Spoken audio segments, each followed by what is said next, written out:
Now to a GMA health alert this morning. The FDA announcing major new changes to the labeling of all opioid pain medications in an effort to better highlight the risks associated with their long-term use. And our medical correspondent, Dr. Darien Sutton, joins us with more. Thank you for being here with us this morning. Millions of people across the country struggle with opioid addiction. Why are these changes so significant? Well, opioids still remain a leading cause of preventable death in the United States. So these new regulations are aimed at educating patients and families on the risks. So back in May, experts met, reviewed the data, the research, looked at public comments, and then now with the decision to require label changes. So here are some examples of what are the requirements. A lot of this is about risk reduction. So for example, clear information on misuse and overdose, clarifying the language on long-term use, information about reversing these medications, and also warnings about the risk of interactions with other medications. Now, what's next? This information will go to companies. They'll have 30 days to develop new labels and submit them to the FDA. All right, now for people who are currently taking opioid medications long-term, what should they consider going forward?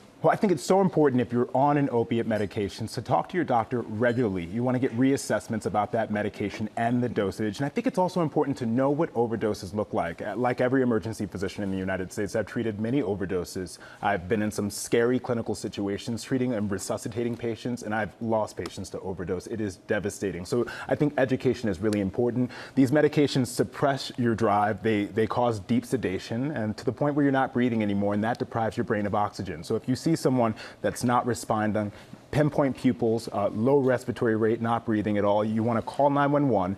You want to give them Narcan, the nasal spray, if it's available. Check their pulse, and if there's no pulse, you want to begin CPR. Again, prevention is key, but knowing the symptoms is so important. All right, Dr. Darien, thank you so much for that.